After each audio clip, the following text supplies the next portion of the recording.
Hello guys, welcome back to my channel. সবাই নিশ্চয়ই ভীষণ ভালো আছো, আমিও ভালো আছি। আর আজকের ভিডিওটা করছে কিন্তু আমার মনু বাবা, মানে আমার ছোট ছেলে। তো তোমরা দেখো কেমন ভিডিও করছে।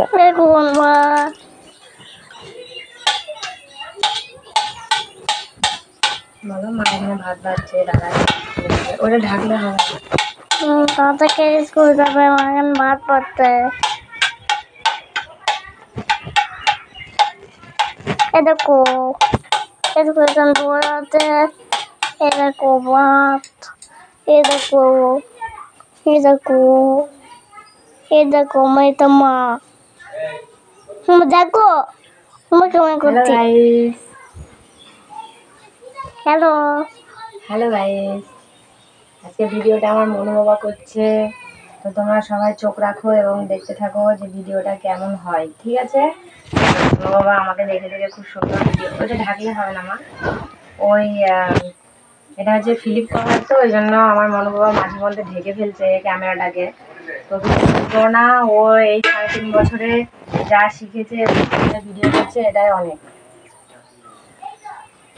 তো কথাটা সত্যি করে যে এতটুকু বয়সে মানে আমাকে দেখে দেখে এত কপি করতে শিখে গেছে, এত সুন্দর করে দেখলাম ও নিজের থেকে এইভাবে ভিডিও করছে।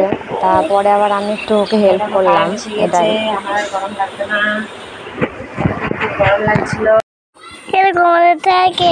ক্যামেরার কাছ থেকে হাত সরা।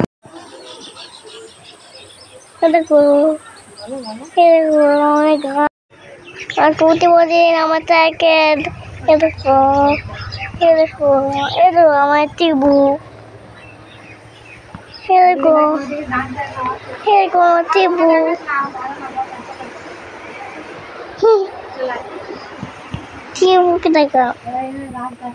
তো কখনো তো দাদাকে দাদা বলবে না, সবসময় শিবু। আর একটা নাম আছে ননি, শিবু ননি এরকম করে ডেকে বেড়াবে। ওই বড় দাদা আর ও ভাই। আম গাছ, আর এটা এটা নয়নতারা ফুল গাছ, এটা নয়নতারা সাদা ফুল গাছ। আর এটা জবা, আর এটা লঙ্কা গাছ, এটা তুলসীর চারা, আর এটা হচ্ছে গোলাপ গাছ। দেখাও বন্ধুদেরকে, বলে দেখো বন্ধুরা, এটা গোলাপ গাছ। গোলাপ গাছ। এটা দেখো, এটা কি গাছ?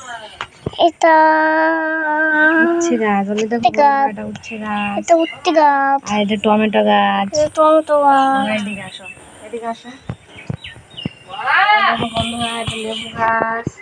দেখাও দেখো, এটা লেবু গাছ। আর এই যে আমার বাবা ছোট ছোট বেগুনের চারা লাগিয়েছে। এটা কমে বাবু ছোট বেগুন চারা লাগিয়েছে। যখন বড় হবে বেগুন হবে, আমি এগুলো বড় হবে তখন বেগুন খাবো আমি। আর দেখো, এটা পেয়ারা গাছ, এটা পেয়ারা গাছ। আর এখানে আসো, চলো এখানে আসো। বলো, এটা হচ্ছে রান্নাঘর। এখানে এটা আমার মা রান্না করে। আমার মা রান্না করে। এটা আচ্ছা, অত কাছ থেকে দেখাতে হবে। আমার মা রান্না করে। আসো, চলে আসো।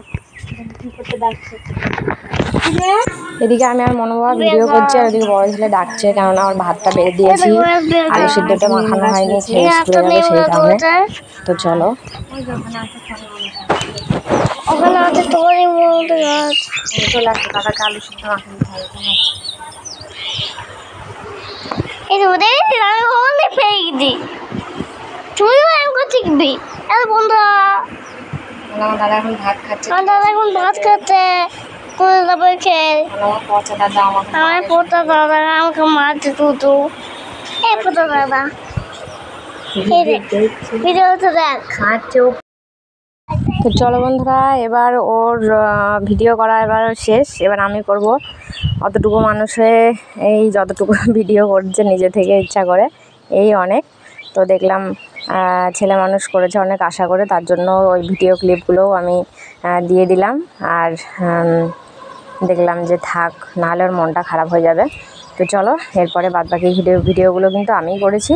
তো এই যে আজকে আখার পাড়টা আমি সুন্দর করে পরিষ্কার করে নেবো, কেননা অনেক দিন থেকে ভাবছি যে আখাতেই রান্না করব, কেননা এখন তার অত গরম নেই যে খুব রোদের তাপ কি খুব গরম এরকম তো নেই। তা সেই কারণের জন্য বর্ষাকাল ওই এতটুকু গরম পড়বেই, আর এই গরমে কোনো অসুবিধা নেই।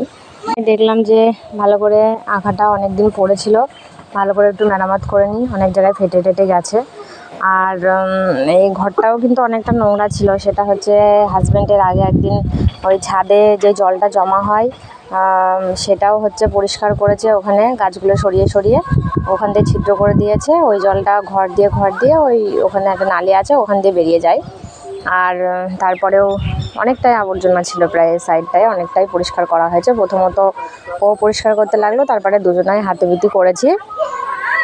তো চলো বন্ধুরা, আখায় রান্না করতে কিন্তু ভালোই লাগে। তোমাদের কার কার ভালো লাগে অবশ্যই কমেন্টে জানিও। আমার তো ভীষণই ভালো লাগে, মানে সব কিছু হাতের কাছে সুন্দর করে জোগাড়যান্ত্রিক করে নিয়ে, আর খড়িগুলো যদি ভালো হয় তাহলে তো কোনো কথাই নেই, আখাতে রান্না করা কোনো প্রবলেমই না।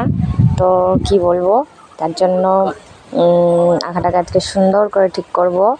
আর এটা কিন্তু আমার পাশের বাড়ির একটা জাই করে দিয়েছিল প্রথমে, আর ও অনেকটা ছোট করেছিল, হাফটা করেছিল, তারপরে এই অনেকটা লং, তারপরে পরে আমি করলাম।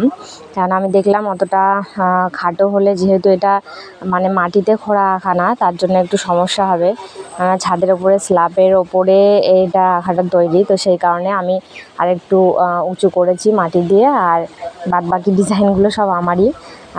তো এটা কিন্তু মাঝে মধ্যে অনেক রকম রূপ দিই আমি আঁকাটাকে। কখনো যখন যেদিকে আমি বসে রান্না করি, মানে মুখটা যেদিকে থাকে জালটা, সেখানে যেদিকে দেওয়া হয় সেদিকে কিন্তু আমি বসি না, অপোজিট দিকে বসি, যাতে আমার হাতে ওই মানে আগুনের তাপটা না লাগে, এই সমস্যাগুলো না হয় সেই কারণে। আর যেদিকটায় বসাই সেদিকটা একটু উঁচু করেই দেওয়া হয়, যাতে সেখান থেকেও হাতে আগুনের তাপটা না লাগে, শুধু সেই দিকটাতে। আর অপোজিট দিকগুলো দিয়ে আগুনের ঝিল বেরোয়, তার জন্য হালকা খাদ খাদ রাখা আছে। তো এটা হচ্ছে ব্যাপার। তো আঁকাটাও কেমন লাগলো তোমরা অবশ্যই কমেন্টে জানিও। আর একটাও আমার ছোটো আঁকা আছে, ওটাও প্রায় নষ্ট হতেই চললো, ও ঘরের এক কোনায় পড়ে আছে, ওটা সেরকম একটা ব্যবহার হয় না, আগে খুব প্রয়োজন ছিল ওটার। আর আঁচের আঁকাটা তো আমার ছোটো ছেলে ভেঙেই ফেলেছে, ওটাও মেরামত করতে হবে। ওটাও খুব সুন্দর করে ঠিক করেছিলাম জানো, ও মাঝে কদিন ব্যবহার না করাতে ও খেলা করতে করতে কখন ভেঙে দিয়েছে আমি বুঝতেই পারিনি। তো চলো, এদিকে তোমাদের সঙ্গে বকবক করতে করতে এদিকে আমার কাজ অনেক এগিয়ে গেছে। আর তোমরা তো দেখলেও যে আমি ওই কারুগুলো রোদ্দুরে দিলাম, তোমরা কে কীভাবে জানো আমি জানি না, অনেকে কারু বলো, অনেকে মশাল বলো, অনেকে অনেক রকম কথা বলো, তো সেগুলোকে রোদ্দুরে দিয়ে নিলাম। কেননা এতদিন পড়েছিল, বৃষ্টির জলমল হালকা ছিটিয়ে টিটিয়ে পড়েছে, আর ড্যামও ধরে গেছে, সেই জন্য একটু রোদ্দুরেও দিয়ে দিলাম, একটু তাতিয়ে নেবো আজকে, যেহেতু রোদটা হচ্ছে।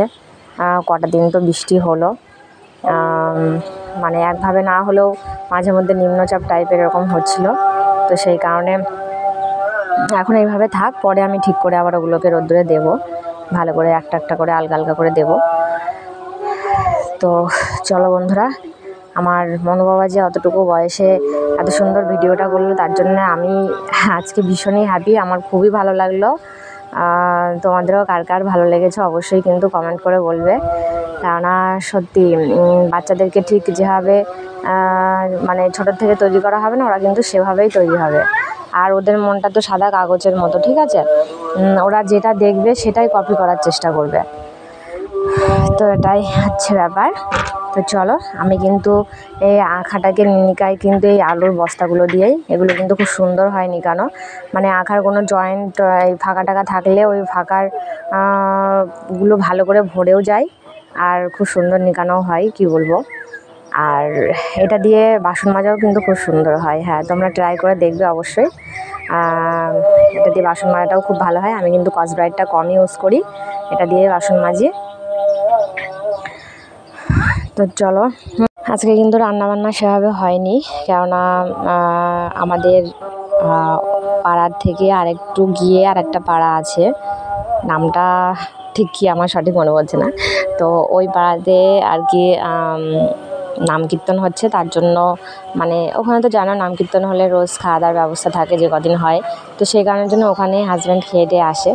তো আর আমি যেটা সকালে করেছি আলু সিদ্ধ পটল সিদ্ধ, আলু সিদ্ধটা দিয়ে, ছেলে তো পটল খায় না বড়ো ছেলে, তো আলু সিদ্ধটা দিয়ে খেয়ে ও স্কুলে চলে গেছে, আর ছোটো ছেলে আমি সকালে খেয়ে নিয়েছি, আর যেটুকু আছে আমরা বাকিটা পরে খেয়ে নেবো।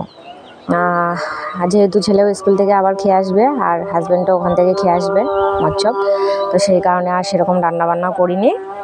তো সেই কারণের জন্য দেখলাম যে বসে আছি, হাতটা ফাঁকায় আছে, তো চলো এগুলো ঠিক করে নেওয়া যাক। তো সেই কারণের জন্য এটা করা। তো বন্ধুরা, আমাদের প্রত্যেকেরই কিন্তু এটা করা উচিত যে আমরা যখন হয়তো কাজকামে সেরকম চাপ থাকে না বা কোনো রকম কোনো ব্যাপার, তো তখন কিন্তু আমাদের এই এক্সট্রা কাজগুলো করা উচিত ফালতু বসে না থাকার চাইতে। কেননা কী হবে বলো ফালতু বসে থেকে, তাই না? বাবা তোকে তো আমি এখানে ভয়েসটা দিচ্ছি যে কি বিরক্তিতে, মানে আমার এমনটাই হয়, ঠিক আছে? মানে বিরক্ত হয়ে যেতে হয়। এখন ঘুম পাড়ালে ঠিক করে 5টা মিনিট ঘুমাবেও না, উঠে পড়বে। আর এখন এই যে আছে এখানে খেলা করে বেড়াচ্ছে, মানে একবার করে ওকে থামাচ্ছি, একবার করে আমি ভয়েস দিচ্ছি, এই করছি, মানে কি বিরক্ত। তো যা হলো হলো, এভাবেই করতে হবে, কারণ কাজটাকে তো চালু রাখতে হবে, কিছু করার নেই। তো যেটা বলছিলাম আর কি, তো ফালতু বসে থেকে কি হবে, তাই না? ফালতু বসে থেকে আরও মন খারাপ হবে, মনের ভেতরে কত রকমের টেনশন আসবে, কত রকমের চিন্তা ভাবনা, কত কিছু। তা সেসব করার চাইতে কাজকাম করলে মানসিক শান্তিও থাকবে, সব দিক দিয়ে ভালো থাকা যাবে। তো সেই কারণের জন্যই যেটা বললাম যে আমাদের হাতে যখন সময় থাকবে, মনে করব যে আমরা ফালতু বসে না থেকে আমাদের সংসারের খুঁটিনাটি এটা ওটা এই কাজগুলো সেরে ফেলাটাই বেটার অপশান। আমি কিন্তু এমনটাই করি। হ্যাঁ, এটা আমার এখনকার বলে না, যে আমি তোমাদেরকে ভিডিও দেখাচ্ছি বলে না, এটা কিন্তু আমার চিরকালকার অভ্যাস। আর আমি যখন কাজ করি না কিন্তু যখন কাজ স্টার্ট করে দিই তখন কিন্তু এক মনের নিষ্ঠাভাবে সেটাকে কমপ্লিট করে দিই। হ্যাঁ, কিন্তু যতটুকু টাইম বসে থাকি তো বসেই থাকি, মানে যখন যে কাজটা করবো আর কি, কিন্তু মনোযোগ সহকারেই কিন্তু করি, আমি কিন্তু এরকমই মানুষ। তো এই যে অবশেষে আমার আঁকার পার্টটা কমপ্লিট, মানে তোমাদের সঙ্গে বক বক করতে করতে আমার পুরো কমপ্লিট হয়ে গেছে। দেখো কত সুন্দর লাগছে, মানে আঁকাটা নিজেও সুন্দর লাগছে আর তার চারপাশটাও খুব সুন্দর করে নিটিয়ে নিলাম। কমপ্লিট হয়ে গেছে। তো ঠাকুরকেও জল মিষ্টি দিয়ে দিয়েছি, তাও তোমাদের দেখাচ্ছি। ঠাকুরকে জল মিষ্টিও দেওয়া হয়ে গেছে। তারপরে তুলসী মন্দিরেও, আর এই চেয়ারগুলো তো সবসময় আমার ছেলের এটাই কাজ, আমি যতবার সোজা করবো এরকম করবে। তো চলো তারপরে দেখাচ্ছি যে বাইরের তুলসী মন্দিরেও ধূপকাঠি দেখিয়ে দিয়েছি।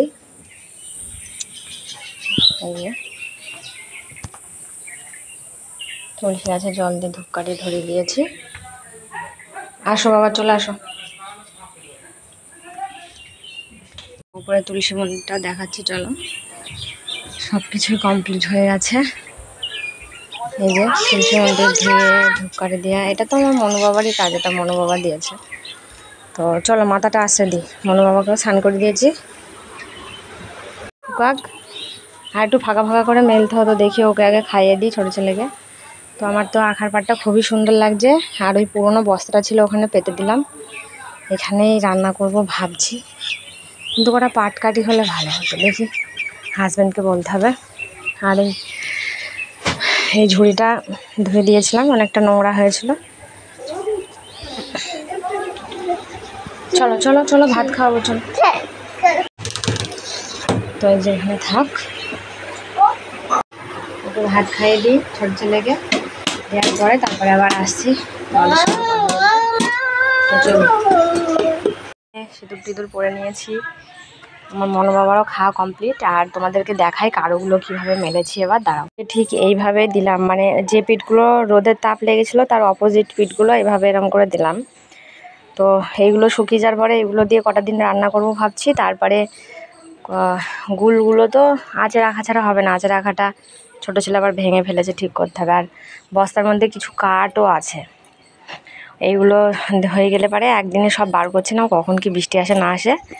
এইগুলো শুকিয়ে গেলে তুলে ফেললে আর একদিন, কালকে যদি রোদ হয় কালকে কাঠগুলো দেব। তো চলো এখন ওই যে সাইকেল ফেলে দিয়েছে ওইখানে, গড়াতে গড়াতে চলে গিয়েছে সাইকেলটাকে। তো চলো বন্ধুরা, আমি ওকে ঘুমো টুমো পাড়িয়ে নিই। তার আগে আজকের মতো ভিডিওটা এখানেই শেষ করছি। সবাই ভালো থেকো, দেখা হচ্ছে পরের ভিডিওতে।